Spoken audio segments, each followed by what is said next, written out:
Baik, teman-teman, untuk mengawali kegiatan kita pada siang hari ini, akan kita mulai dengan berdoa. Saya minta tolong salah satu Mbak Arina dipimpin berdoa. Sebelum mengawali pelajaran pada hari ini, kita akan mengajarkan doa lagi.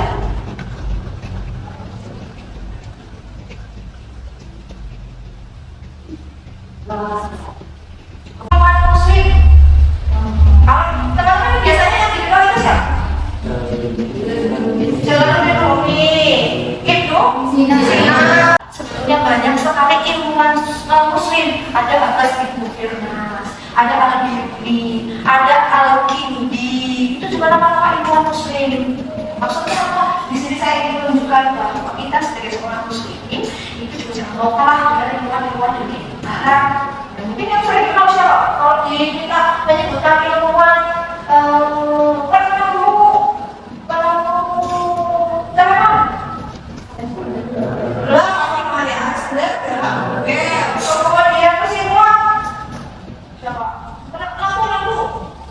Thomas, apa?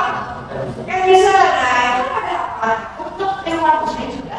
Anak-anak kita juga mengenal beliau untuk meneladani teknologi juga ada seperti yang sudah berjasa memberikan sumbangsi. Nah ini adalah salah satu tokoh, yaitu beliau adalah Ibnu Baiton. Sebelumnya Ibnu Baiton ini adalah seorang ilmuwan yang kemudian berjasa mengklasifikasikan ramai atau bangsa atau kelompok atau kerajaan tuh. Kemudian sebenarnya hari ini kita akan melanjutkan pembahasan kita tentang identifikasi struktur dan fungsi dari masing-masing filum atau bagian atau kelompok di dalam hidup ramai. Sebenarnya kemarin kan teman-teman sudah belajar juga ya, beberapa kelompok sudah mempresentasikan ciri-ciri atau karakteristik. Ada kelompok 1, 2, 3, dan 4. Ada yang masih ingat kelompok 1 itu membahas tentang apa? Tumbuhan, paku dan lumur. Kelompok 2 membahas tentang tumbuhan berbiji tanah. Jadi nanti teman-teman di sini saya minta untuk berdiskusi. Ini kan kemarin sudah mengenal ya masing-masing. Oh, lumut ini karakteristiknya ini. Kemudian apa karakteristiknya ini? Coba nanti kita identifikasi bersama. Ada pertanyaan yang bisa teman-teman baca. Yang pertama adalah what is the difference between process and fact? Nah, proses itu lumut, kalau fact itu paku, ya. Jadi nanti pertanyaan nomor satunya teman-teman harus jawab adalah mengidentifikasi perbedaan struktur antara lumut dan paku. Kemudian pertanyaan yang kedua, kira-kira apa ini? Nah, yang bisa mengerti? Kalau pertanyaan terakhir, Oke, silakan ya. Hari ini silakan teman-teman berkelompok. Saya minta untuk berkelompok. Ya, ini duduknya sudah rapi. Langsung saja nanti bertiga, merapat saja. Bertiga satu. Apa yang maksudnya kalau begitu? Apa bedanya? Paling penting satu soal saja. Apa?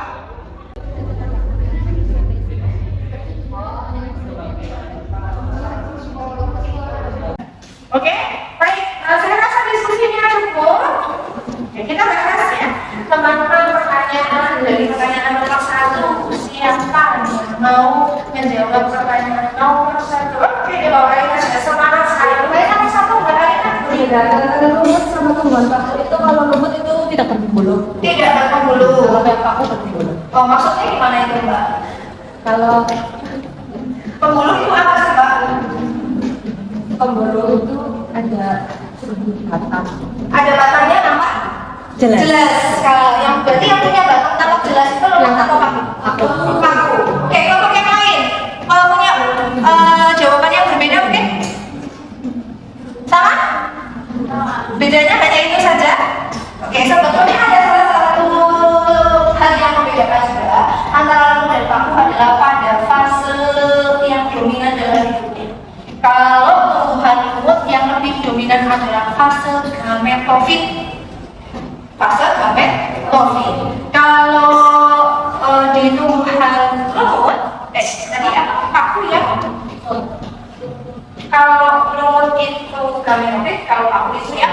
sporofit. Sebetulnya hanya yang paling membedakan dari masing-masing tumbuhan itu dilihat dari yang pertama ada tidaknya pembuluh.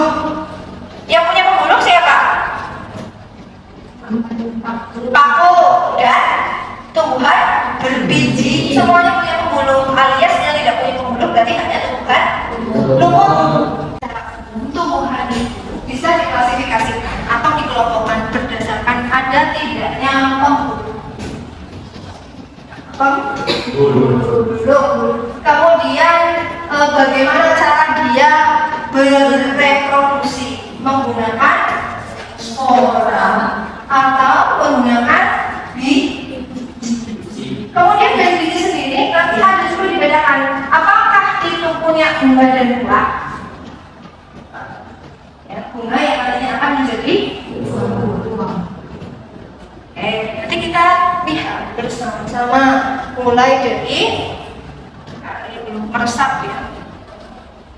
Dari lumut. Lumut punya pembuluh atau tidak? Tidak. Punya spora? Punya. Punya biji? Tidak. Punya bunga? Tidak. Kemudian untuk tumbuhan paku. Paku punya pembuluh? Punya spora? Punya biji? Punya bunga? Tidak. Ya. Kemudian untuk gimnos? Gimnos keme ya. Gimnos keme punya pembuluh? Ya. Punya spora? Punya spora? Tidak. Dia punya biji? Punya bunga? Punya bunga? Apakah bunganya punya mahkota? Punya apa? Kerucut atau strobilus.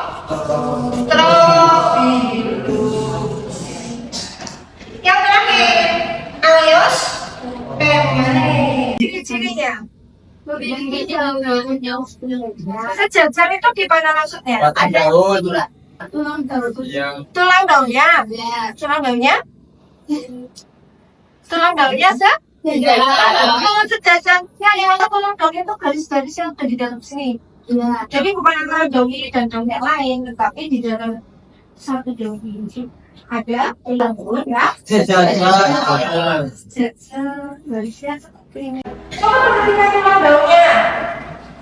Maka tulang daunnya bentuknya menjadi dan juga ada yang ini sebetulnya mirip. Pernah lihat sih kan? Jadi kalau tulang daunnya seperti misalnya pepaya, banyak yang pepaya. Itu kan tulang daunnya. Kalau simol apa? Jadi simol itu warna-warna apa gimana?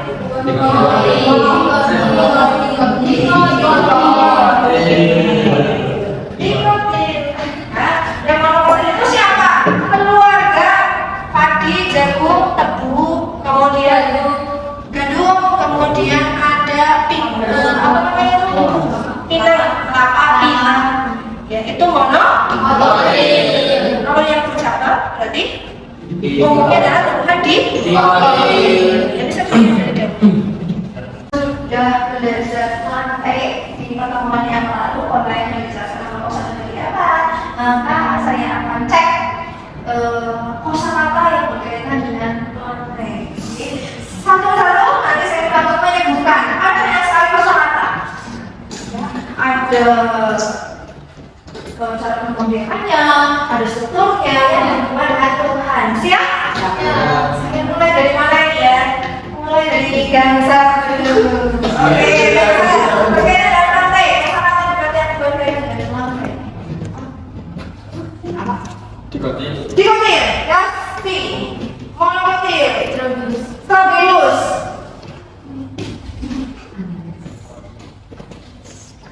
Separa, maksud apa?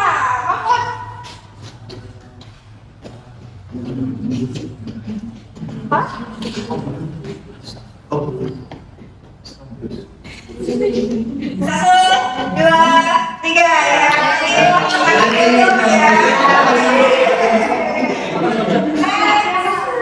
Ini kita sudah mendapatkan satu ini ya, satu mangsa. Oke, dari mana ya?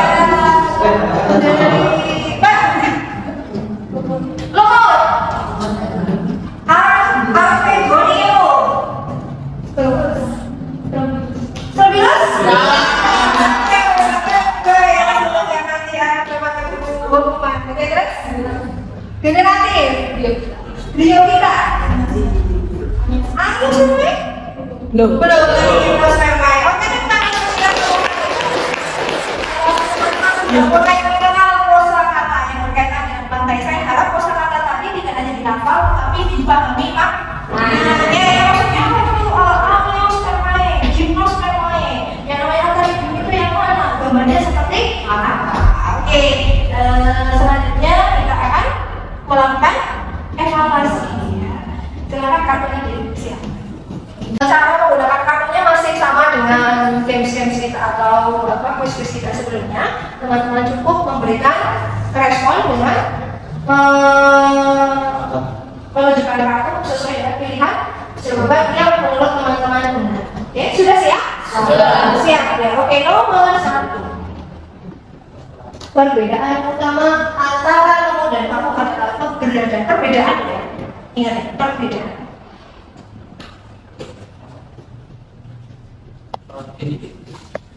Bentar, belum muncul namanya. Oke.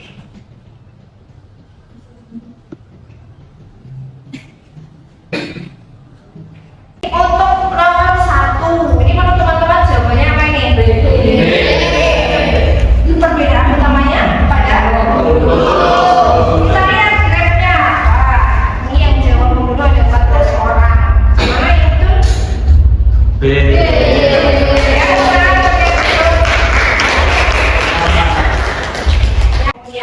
Untuk tugasnya adalah teman-teman silahkan nanti mengidentifikasi ciri-ciri struktur dan fungsi yang tumbuhan yang ada di belakang kebun mika ya. Jadi di belakang unit itu ada kebun kecil. Silahkan teman-teman nanti identifikasi masing-masing tumbuhan ini strukturnya apa? Apakah ini lumut? Apakah ini paku? Apakah ini berbiji terbuka, tertutup, atau ini kalaupun tertutup nanti dikotil atau monokotil? Silakan dibuat dalam bentuk laporan. Kemudian untuk referensinya teman-teman bisa share barcode yang ada di sana. Ya, jadi ini nanti ada drive. Kalau teman-teman scan ini ada drive, isinya adalah buku-buku yang berkaitan dengan klasifikasi makhluk hidup serta hasil penelitian saya yang berkaitan dengan tumbuhan. Begitu ya? Bisa kita ambil tugasnya? Alhamdulillah pada mata kuliah kali ini telah selesai. Mari kita akhiri dengan berkata alhamdulillah dan sekaligus berdoa. Terima